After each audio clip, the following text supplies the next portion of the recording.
नमस्कार दोस्तों, आपका स्वागत है हमारे न्यूज़ चैनल पर। और आज हमारे साथ खास मेहमान हरदीप जी मौजूद हैं।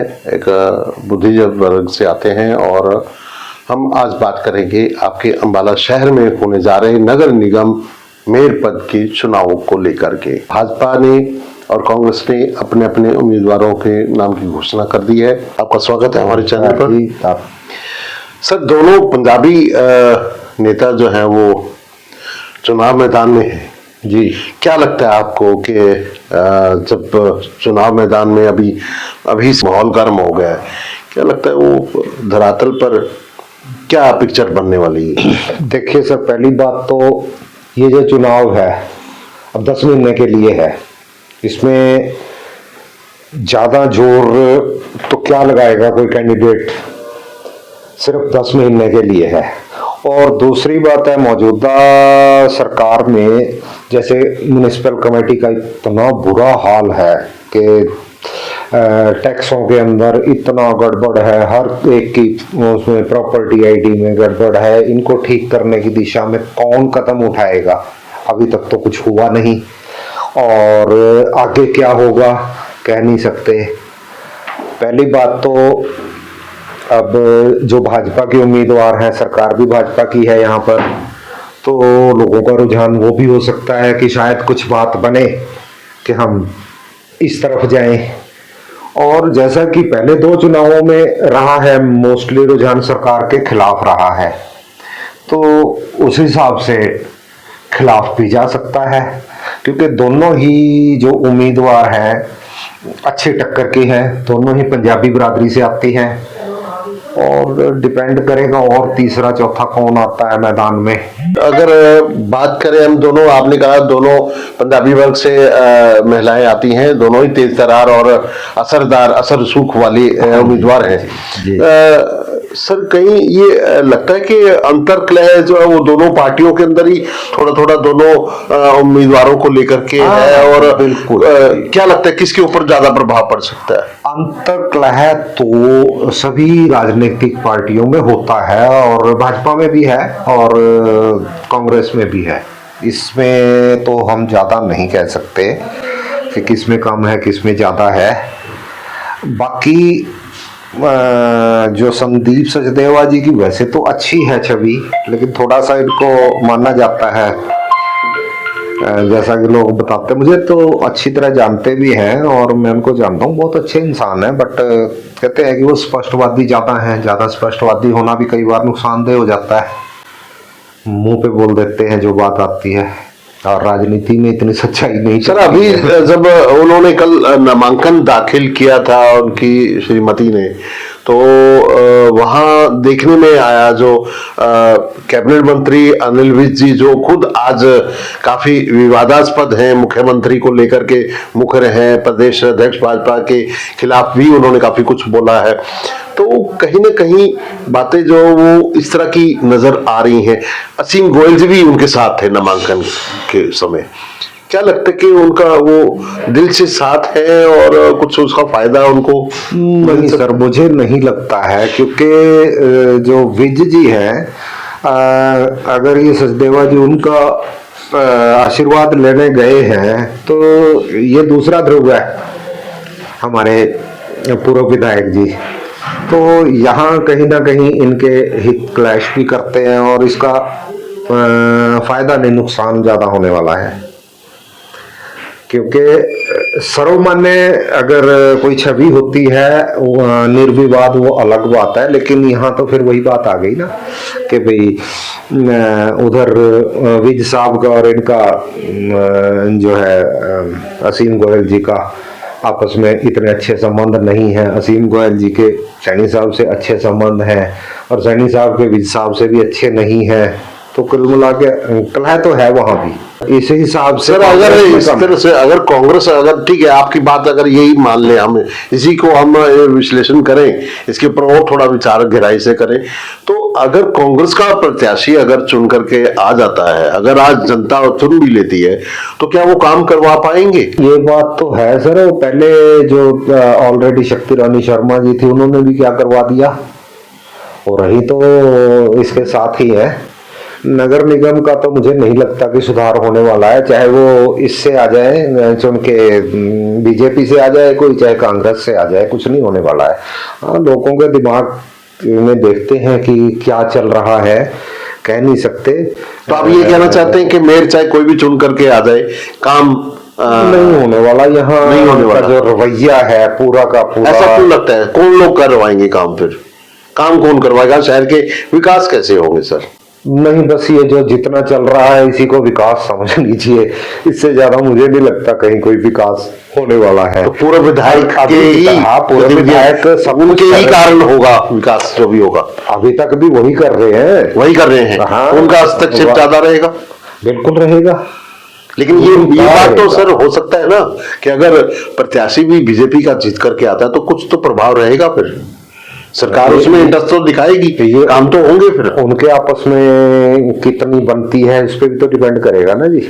अगर संदीप सिचदेवा जी की मिसेज की बजाय अगर ये डॉक्टर संजय शर्मा की मिसेज वंदना शर्मा को टिकट मिलता, पहले उन्होंने काफी अच्छी वोटें ली थी, तो क्या वो जीत सकती थी और उनके काम हो जाते सर? नहीं, इसी स्थिति में रहती वो भी मुश्किल है, मुझे नहीं लगता कि वो जीत पाती।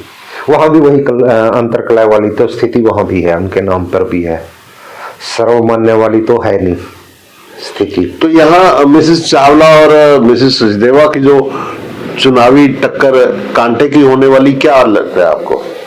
हाँ, कांटे की तो रहेगी, कांटे की टक्कर रहेगी। कितना मार्जिन हो सकता है सर दोनों की? नहीं, बहुत ज्यादा नहीं, फिर बहुत ज्यादा नहीं होगा जी, मार्जिन कम ही रहेगा। कितना मार्जिन आप मान के चलते हैं? नहीं, ये तो प्रेडिक्ट नहीं कर सकते कितना मार्जिन होगा। आप उसमें देख लीजिए, एमपी के चुनाव में, संसदीय चुनावों में 50,000 का रहा था मार्जिन, इसमें 7,000 का रहा था, 7-8 हजार का, ठीक है ना। और इसमें और कम 2-3 हजार तक का ही हो सकता है आई थिंक, इससे और ज्यादा नहीं।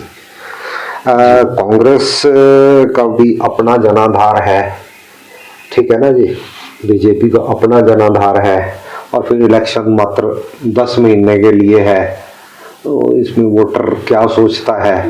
लेकिन सरकार, हरदीप जी, सरकार पूरा 5 साल का भी वक्त पड़ा है। हाँ, और 10 महीने के बाद फिर अगर चुनाव होते हैं तो चुनाव क्या फिर बीजेपी के हक में ही जा सकते हैं?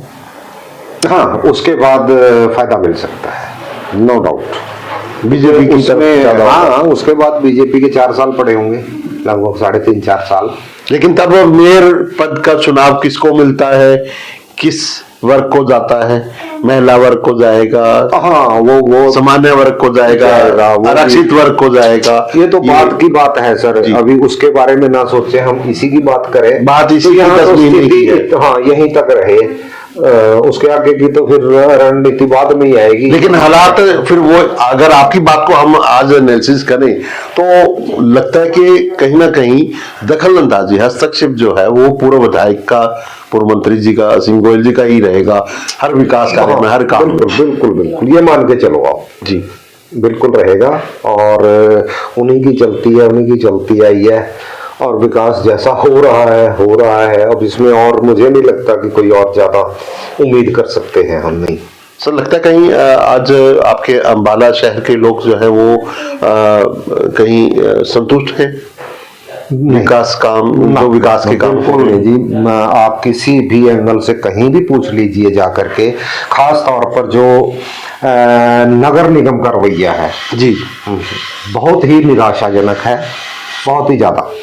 सर, इतने काम तो वो करवा रहे हैं, आप खुद मान रहे हैं कि बहुत अच्छे विकास के काम हो रहे हैं, करवा रहे हैं, असीम गोयल जी के कारण नहीं हो रहा है, अभी वो नहीं भी है तब भी उनके कारण हो रहा है, संतुष्ट क्यों नहीं है लोग?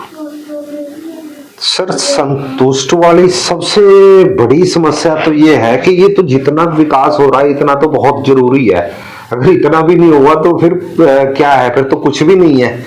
और मेनली अपनी समस्याओं को लेकर आज भी लोग वहीं के वहीं इसी तरह से धक्के खा रहे हैं, चाहे वो फैमिली क्या बोलते हैं, प्रॉपर्टी आईडी के लिए है, सबका उल्ट पुल्ट कर रखा है डाटा हर रोज। अब करना तो चाहिए जो काम निगम को, वो बाहर भेज देते हैं कि बाहर करवा लो, वो 200 रुपये लेते हैं, वहां फिर पलटा जाता है सारा कुछ। तो इतने ज्यादा परेशान हैं लोग, मैं खुद भी पता नहीं कितने चक्कर लगाया, खैर क्या बताऊंगा यहाँ खुले मंच से कि बहुत बुरा हाल है। पूरा नगर निगम का रवैया ही ऐसा है कि वो चाहते नहीं है कि ये सारा कुछ ठीक हो। जी जी अजीत जी, जिस तरह से आपने हमारे दर्शकों को बता रहे हैं, आप अपने विचारों से अवगत करवा रहे हैं कि प्रॉपर्टी आईडी को लेके, परिवार पहचान पत्र को लेकर के, या और दीगर जितनी भी ये हमारी आइडेंटिटी बनी है जिसके आधार पर सरकार आज बेनिफिट दे रही है, तो वो कहीं ना कहीं उनमें ही त्रुटियां आ रही हैं। त्रुटियां हैं जी, सर, बहुत ज्यादा। इसके साथ जुड़ी हुई कुछ सरकार की योजनाओं के ऊपर चलते चलते एक सवाल कर लेते हैं कि बड़ी महत्वपूर्ण योजनाओं को लागू करने की बात कही गई है। जैसे महिलाओं को 500 रुपए में गैस सिलेंडर मुहैया करवाने की, उसके लिए काफी जोर शोर से प्रचार भी किया जा रहा है, लेकिन कहीं अभी तक धरातल पर नजर नहीं आ रहा है। नहीं आ रही है। तो इसी तरह कुछ और योजनाएं, हैप्पी कार्ड देने की बात की गई थी, कुछ काफी लोगों को दिए भी गए हैं, लेकिन अभी भी लोग भटक रहे हैं। उनको दर्ज करवाए हुए अपने नाम 4-4 या 5-5 महीने निकल गए हैं, लेकिन उनको हैप्पी कार्ड नहीं मिले हैं। ऐसे ही बहुत सारे लोग जिनको बीपीएल कार्ड मिलना चाहिए था या मिला नहीं, अगर मिला है तो अब वो फिर से काट दिया जा रहा है। दिए गए हैं और उनमें ऐसे लोगों के कट गए हैं जिनको जरूरत थी और उनका कट गया है, और ऐसे लोगों के अभी बने हुए हैं जिनको बिल्कुल जरूरत नहीं है, जिनके पास। मैं धरातल की बात कर रहा हूँ, मेरे पास आते रहते हैं लोग, बहुत चर्चा करते हैं जी इसका क्या करें।